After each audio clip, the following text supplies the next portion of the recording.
Welcome to a Wiser Retirement Podcast. We put together a guide with some recommendations to help you focus on being financially fit at different milestones in your life. Some of you may be ahead of schedule, while others may have to play catch up. You can download this guide for free on our website. The link to download Your Path to a Lifetime of Financial Success is listed in the episode description. Or you can go to wiserinvestor.com, scroll to the bottom, and find it there. Now on to today's episode.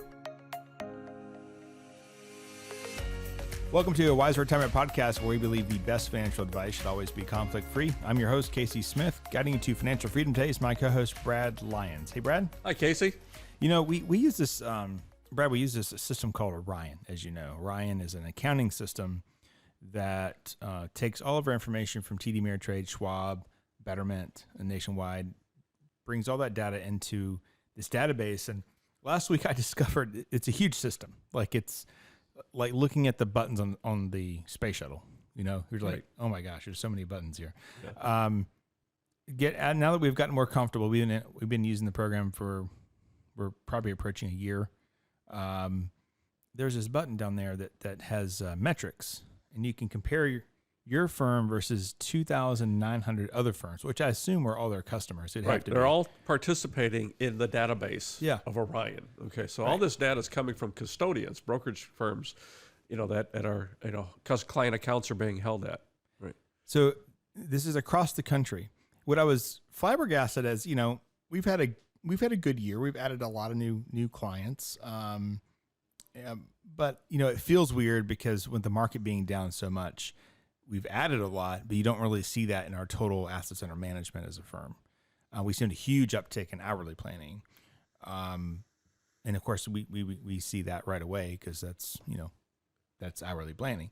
But what I found interesting is we're like in the top 10% across the country with Orion clients, I guess, who are participating in growth as a percentage of growth of the firm. I guess it's like you get used to that. You get used to excellence, and you assume that you just know where all the areas that you've got to fix this process, or we could do this a little bit better. But it's good. It's good to get confirmation that we are doing something right, and as far as business managers too. There's no award for that, really. It's just, I guess it's a monetary award, but. Well, running a good business, in this industry means that you're also running a good financial advisory firm. The two go hand in hand, right? Frankly. I mean, if there's a financial advisory firm that's not run well, then clients aren't being served well. So these two aspects go hand in hand. Being part of a clientele of a growing firm means that there's growth opportunities, that there's going to be new products, new services like this Orion. It is far superior to the performance reporting that we had prior to this. And we could only do that through clientele growth and growth in assets and growth in hourly services. Very true. Very true. And I'm excited about this transition to Schwab, honestly. Coming back from Schwab Impact this year, just realized that I feel like Schwab is just a little notch above where TD was. I don't like that they have proprietary products, but I understand that's how they make money. We won't be forced into any of that. But it was very, very interesting. It was a little, how do I say, maybe a little touch of higher class. Does that mean maybe there were definitely some aristocrats there. I call them the aristocrats. That's not I don't mean that in a bad terminology, but just a lot of the benchmarks we get are from these old legacy firms, and we're not that at all. We're not a legacy firm. In fact, when we think about our company, we don't think about, we want to be like this company. We have to look outside of our industry. I talk a lot about we have to build teams like software companies, right? We advertise probably more like a brand of some sort, like a clothing brand or a maybe even a restaurant in some sense, and how we use Google ads and things of that nature. Right. So we have to look outside of our industry as we develop and build. But It's always good to get an award. Everybody loves an award. It's a major award. The holiday season. Remember right? that? Remember that movie? Christmas It's story. a major award. It's a major award. That's right. Fragile. Greatest Christmas movie. But anyway, it's like, I don't know if our clients know this, but we go into planning every year come the first of the year. Now, what that means to a client really means that we are all, at the beginning of the year, beginning to think through the next 12 months on all the things that we're going to do for our clients, okay, over the next 12 months. We did it last year, and we accomplished it this year, 2022. We're going to do it again in 23. Also, we're going to look at new products and new services, new ways to serve our client. How are our clients wanting to communicate with us? How do we want to share information back with them? Keeping relevant in the changing times. And we talked a little bit about relevancy just, a little bit ago, in that, we're living in a world that changes daily almost. Yep. And how do we communicate that to our clients in a most effective manner? So we go into planning, in early the year, and we're going to talk about this as a firm and bring our clients' thoughts into this and how do we best serve them. So, I think the best thing we did this last year was shore up our professional relationships. I think, asset management, we've had that. We've been doing that well for decades. I think the planning process is not just money management. That's where so many other firms stop because that's the only place they make money. And we're not. Obviously, we want to be a profitable company, but we want to we want to be the best at financial planning and to bring in like the Dickerson agency, so that every client now is getting an unbiased, thorough property casualty review when they come through the financial planning process. Mm-hmm. That was huge for our clients because what's interesting is I'd say about 80% of new clients coming through the process are underinsured. And there's a point in your wealth where you no longer should be focused just on what's cheapest. You need quality, right? There's a point where you move off the general, right, for car insurance, and you move into Allstate, right? And there's a point where you leave Allstate or State Farm to then go to like a Pure or a Chubb or something of that nature. You need to have quality of coverage, not cost of coverage, be your primary role. Now, once you have a quality quote, then you can compare price.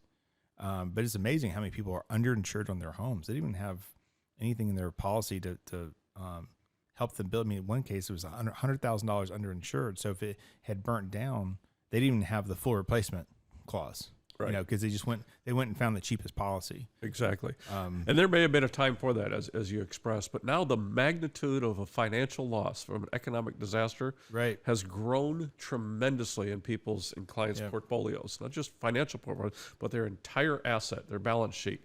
The magnitude of the loss is what we have to insure against. And then even adding Doug Butler to our team, he's an attorney at Morgan Johnson Steele here in town, a very large firm. We still are using Megan over at Gregory Doyle, but I think that we were just sending her so much volume that the service was starting to degrade a bit. So by adding an extra person in the mix, of course, we're still using Anthony Kirkland for elder care law, but Doug's been able to really just get basic wills in place for people who just need the basics very, very quickly with him and his team. And, it used to be that I wanted to do all this in-house.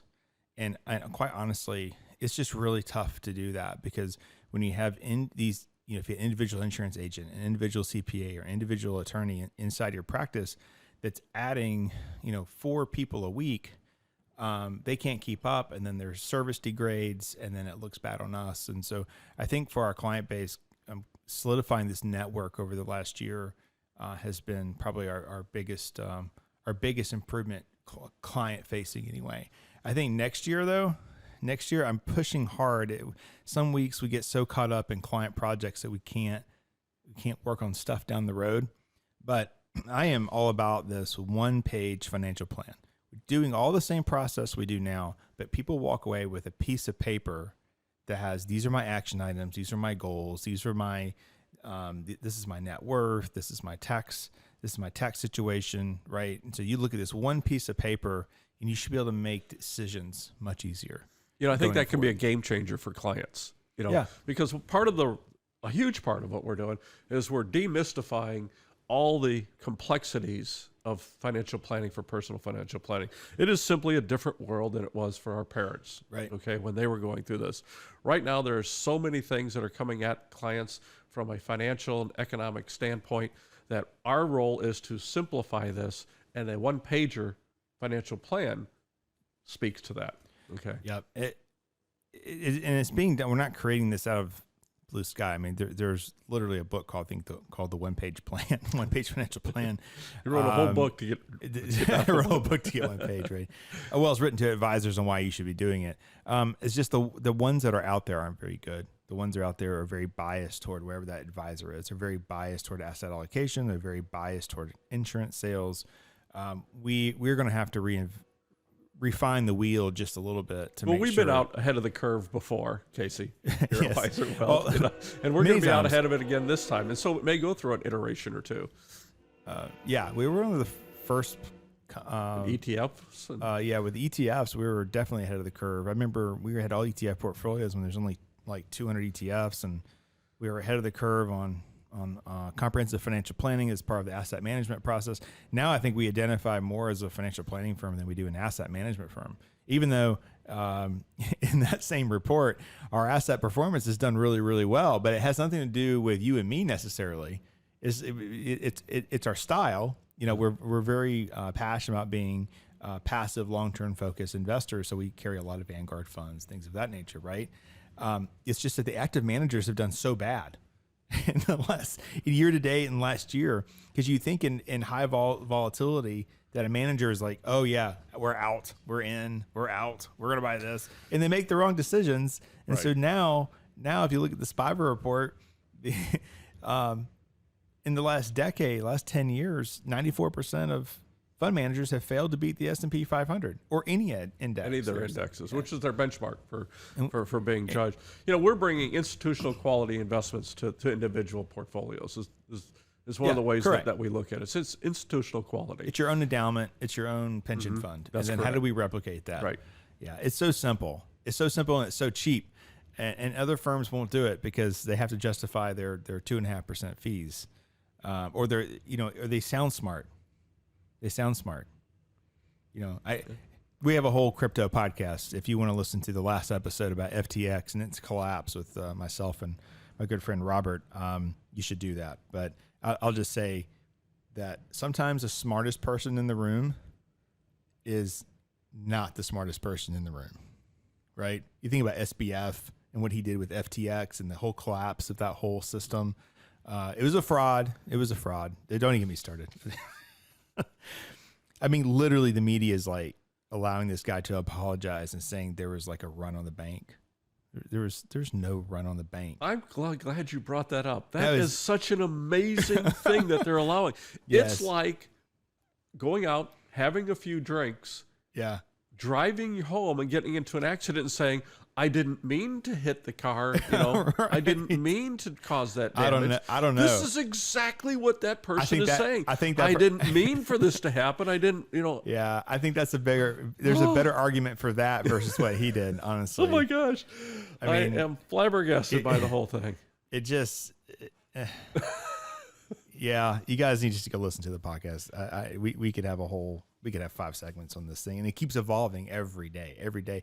And what's interesting is what you read in the Wall Street Journal and what you read, oh my gosh, the New York Times is basically just, he just like handed him a blanket and said, here, cover it in this, we'll cover it for you, But what you read in the New York Times and the Wall Street Journal is not 100% accurate. Even the Wall Street Journal is pandering for him a little bit, which I found amazing. It's all on Twitter. It's all on Twitter. The truth. There's like a whole board just people bringing in the different facts and stuff. But what's more amazing to me is this, because if I'm at a function and there's a venture capitalist, there's a private equity person. Okay, I'm a nobody. I'm dumb as dirt. I'm right. They are the smartest guys in the room, right? They know how to run businesses, restructure businesses. These guys put billions of dollars into FTX with no due diligence whatsoever. Right. None whatsoever. And yet we're just the dumb investment advisors out here buying index funds. Are you freaking kidding me? Yeah. Sequoia Capital actually sent a letter to their investors apologizing, which, I was like, hey, good for you guys. Because the media hasn't apologized yet because he was like their golden child. That's right. They cannot admit they were wrong, Oh my goodness. But anyway, we this episode's actually not about any of this, Brad. I don't know if you knew that or not, but we're talking about tips for making a smooth transition in retirement. Another one after this. This is tips for making a smooth transition into retirement. This is a real thing. Don't put your money in all your money in crypto. That's number one. That's number one. Don't invest with a guy who's promising 10% rate of returns. It's going to be a Ponzi scheme. And don't let anybody borrow your crypto. Yeah. So, all right. So this is a real thing. People think, oh, retirement. This is what I want.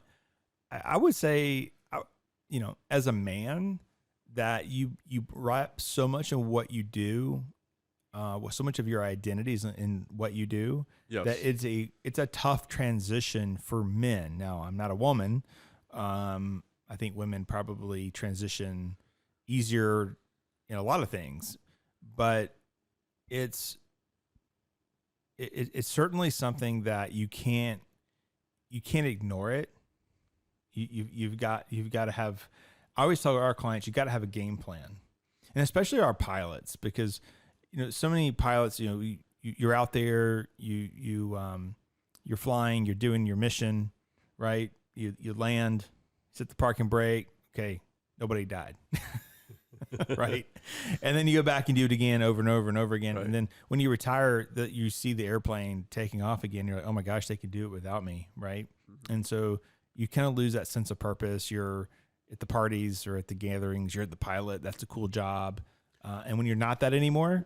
To that point, okay, pilots, I would imagine, tend to associate with pilots. Yeah. Lawyers associate with lawyers, etc. And so when a pilot leaves that profession, they've associated with somebody in a pilot. That also became their social network, and now that's gone. Right. Lawyers experience much the same. They spend so much time at the law firm, they associate with other lawyers. Yep. Doctors at the hospitals and clinics tend to associate.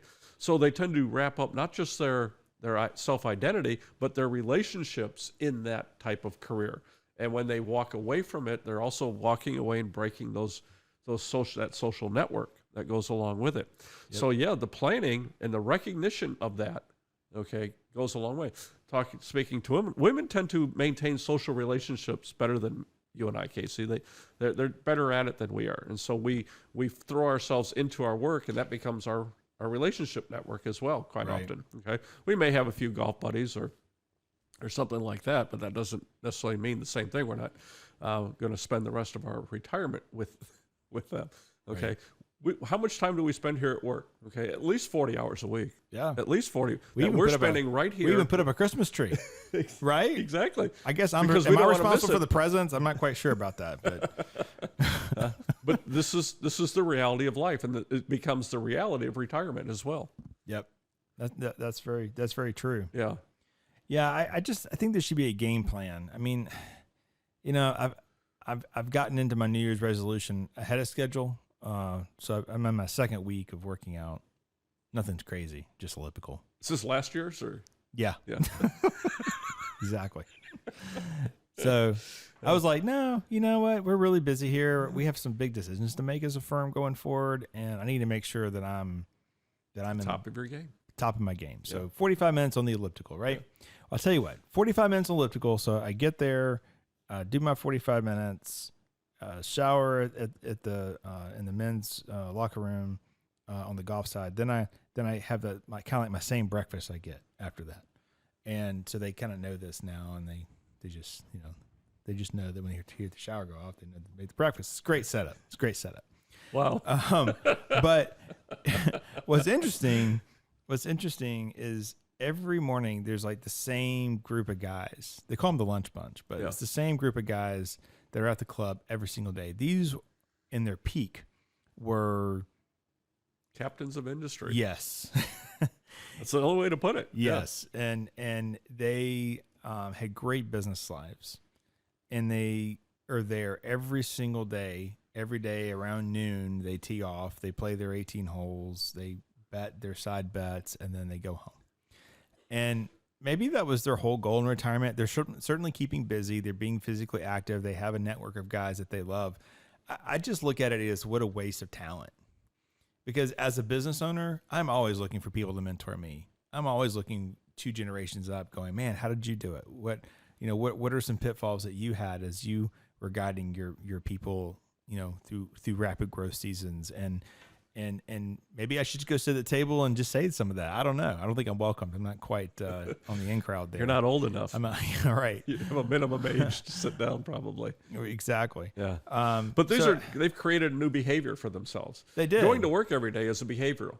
It's Yeah. a behavioral issue. We go to work every day. That's the behavior we have. I mean, now they've created a new behavior. They go to the club every day. I don't really know these guys. Maybe their wives kick them out. I don't know. But ultimately, though, I would like to think that there's ways that you can help other people in your retirement.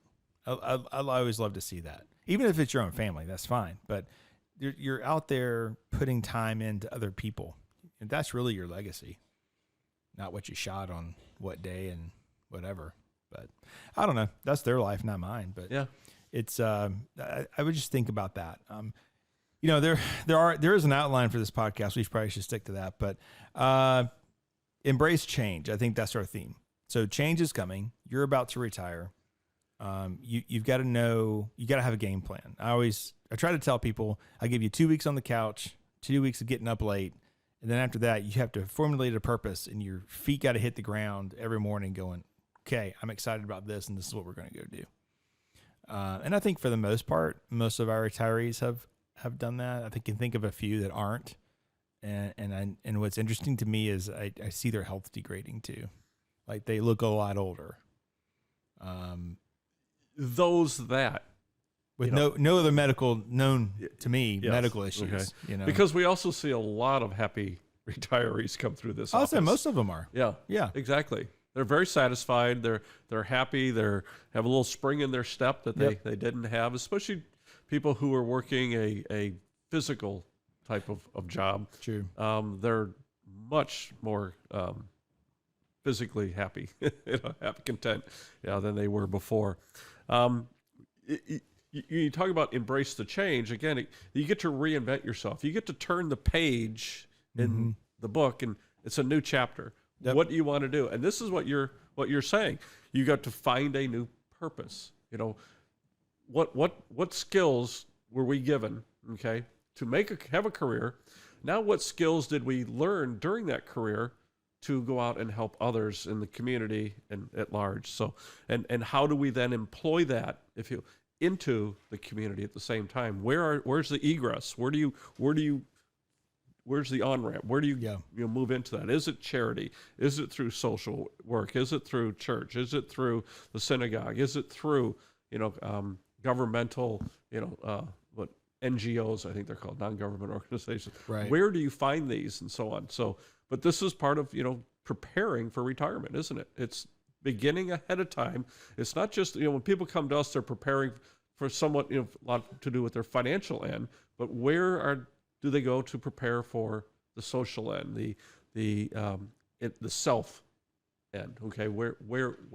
Okay, yeah. And this is what we want to bring up and say that this is things that to be aware of, to look for, find these services.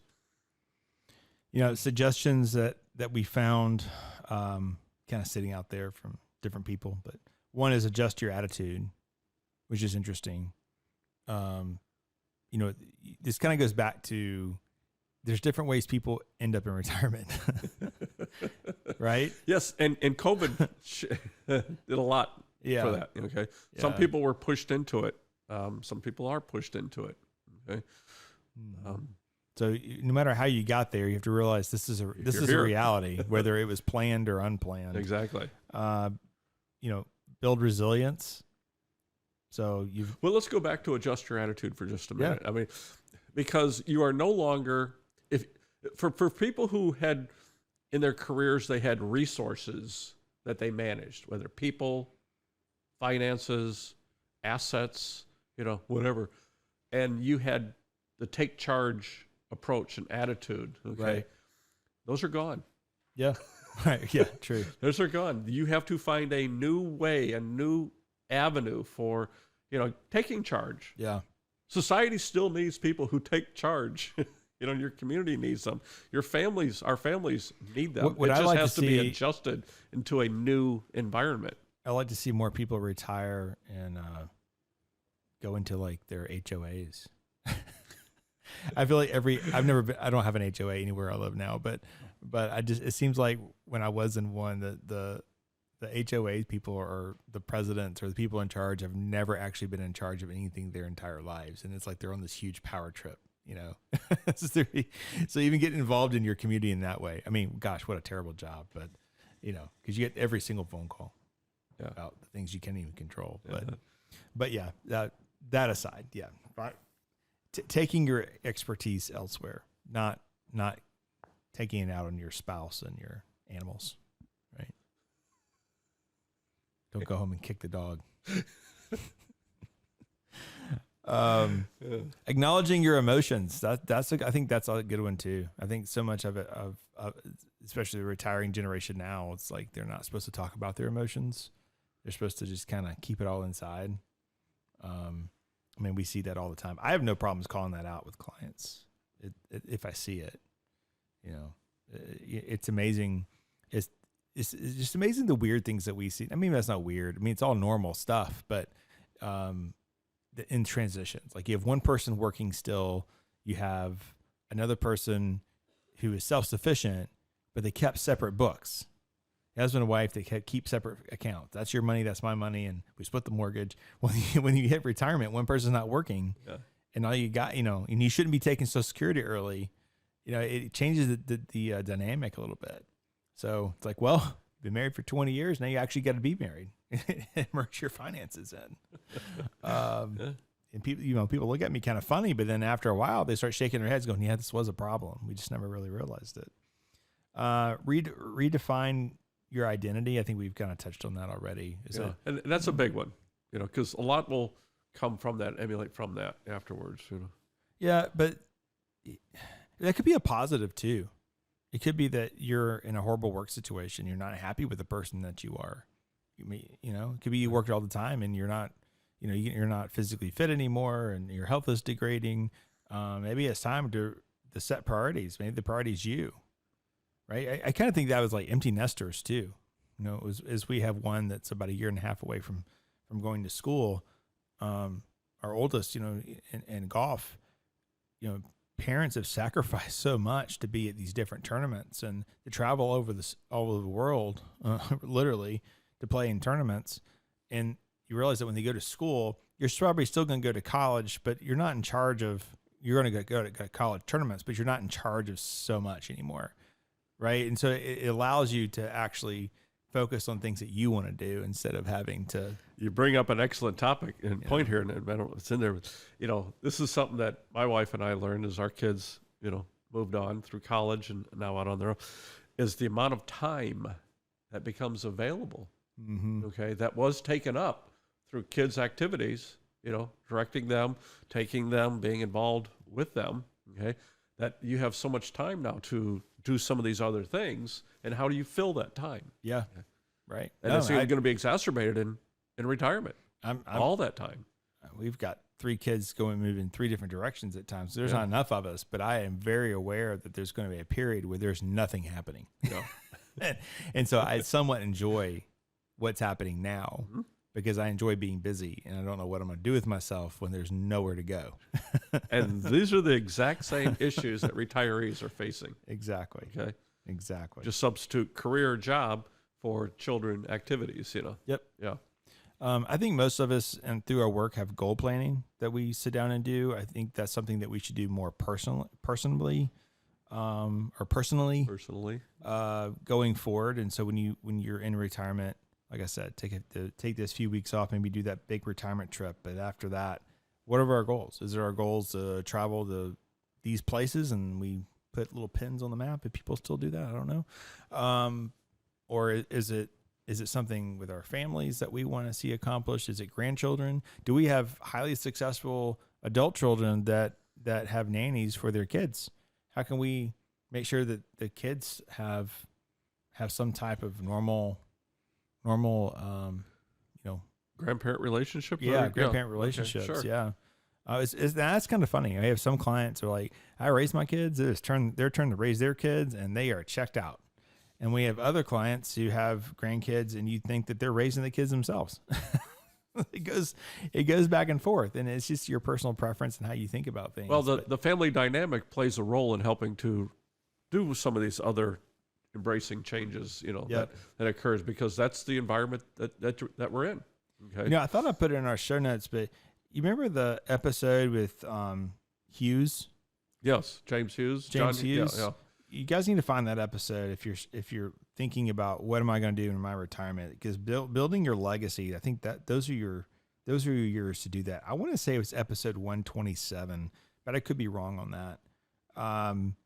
But that's episode 113. I think that was with Tara. Was that with Tara, our counselor? Episode 113? No. It may have been Finding Purpose in Life After Retirement. Tara Arnold, she's a counselor that has done an episode with us as well. Pre-retirement checklist, episode 103 is something you should take a look at as well. But yeah, getting back to our list, I think the final thing is just strengthening your social network. You need to be around people. Yeah, that's huge. Yeah, you had to recreate that, especially if where you worked and where you lived are separate places. So if you lived in Marietta, and then you worked down at the airport, right? Okay, I mean, it's you very don't know difficult to up create you don't know anybody up here, right? Okay, quite frankly, yeah, that's exactly. the way to put it. So yeah, creating and strengthening that social network, is important. It's just like when almost they say going through a second childhood. Sometime call somebody up and say, hey, what are you doing today? Right, having that sort of true, social network where you can do that on any given day. Yeah, and you do not want to be home thinking that the world is what you see on CNN, that's somehow reality. That's so important, or Fox, or anything. I don't even pick on just CNN, but what you're watching on TV is not reality. Especially when if there's one person in the household still employed, and when they get home, all you want to talk about is what you heard on CNN today and how strange and crazy it was. Or you don't want to go anywhere. The other person's like, I don't want to talk about this. Yeah, I don't watch any of that stuff. Even CBC, even business news it's all predicated on ratings. There's no longer real journalism. So you have to take that into account. You have to research and find things out on your own and come up with your own opinion. But journalism's pretty much dead. Everyone has an agenda. And so if their agenda is to scare you and to think the world is a really scary place, I don't know. Are people still doing COVID counts now? This is the COVID count. And I don't know if that's a thing or not, but we have a few select clients that are spending their retirement sitting at home doing nothing because they're afraid to go out because they might get COVID, and they're healthy otherwise. It's somehow very real for some people. It just has put the fear into them that they're just not going to accept the new reality. You went to work for 30 years and you were never scared about getting the flu, right? That's what it's come down to. I'm sure there's some COVID related deaths, but it's nothing like what we were experiencing before. Even our doctors that are clients here are kind of shouting up and down, going, "That's what the big deal is. We handled it all wrong to begin with." But for you and I, we came to work every day, and that just changed our focus completely. I had to come to work every day. I have family members that didn't go to work every day. Correct. And so I said, we just experienced it differently than you did. Yeah, like literally. I went to work every day. I knew that I had to be at work every day. Yeah. Or else traffic was great. I know. For you especially. I know it. I long for those days. And we didn't give each other COVID, so we worked out all right. No, I knew that I'd be here every day. One, the market was falling like a rock, right? And so you had to be here for clients and keep doing our job. And then when it got better, then people were less scared about the whole thing. But yeah, you have to make sure that the world's negativity doesn't steal your joy in retirement. That's a great way to say it. I think that's what I want to say about that. But But ultimately, it's what we're all looking for is not necessarily retirement. We're looking for financial freedom. And so I think that's what we're providing to people is here's your path to financial freedom. We call it financial success, I think in our tagline, but doesn't mean you have to retire. You can transition into other roles. You can do other things. But what is your purpose? Donald Miller has a great book out now called Hero and a Mission. And I recommend that for anybody who's looking for determine what their purpose is, because it allows you to go methodically, step by step, through his hero and a mission. It's kind of the framework you did when he had that workshop a while back. Uh-huh. Was that a couple years ago you did that? Yes. Yeah. So the book is now called Hero and a Mission, which he requires all his staff members to do that when they come on the firm to make sure that their new job aligns with what their personal mission is. Maybe it's something we should do here too, but anyway, live life with a purpose. Wake up understanding what it is that you're going to do and set goals for yourself and what you're trying to achieve, even if they're selfish goals. If it's your handicap, even if it's learning to sail, if it's learning to, do something you've always wanted to do. I know what I'm going to do. I don't enjoy cooking or anything like that really, but I do have a check in my man card on grilling because I don't grill. So someday when Wiser no longer needs me, I'm going to take a class, learn how to grill. I knew a guy who went into like a semi-retirement and he took a barbecuing class. It was like 2 weeks, super intense. Yes, they are. They're supposed to be great. He was like telling me about doing something on his grill that he was smoking something. I don't know. It took like 2 days. Wild animals were coming by his backyard. It was crazy. I was like, I enjoy serving people. So I feel like that, man, if I could learn how to do that and then just like invite the whole neighborhood over and say, hey, I made this, whatever. And we're having a big cookout. Come watch the game. Yeah. Exactly. Yeah. That would be fun. But right now there's no time for that. Yeah. Working too hard for our Wiser clients here. Serving them. Exactly. Thank goodness not having to cook for them. That would be detrimental. We'd be out To of their business. health. Unless they like peanut butter and jelly sandwiches. Or Chick-fil-A. Yes, I can buy a meal. I'm good at that. All right, Brad. Until next time. Talk to you later. Thanks for listening to a Wiser Retirement podcast. We hope you enjoyed today's episode. Make sure to subscribe wherever you're listening. That way you don't miss any new episodes. We would also appreciate if you could leave a rating and review. If you have any questions about anything that was discussed today, head to wiserinvestor.com and reach out. We would love to hear from you. This episode was produced and edited by Lilton Moore.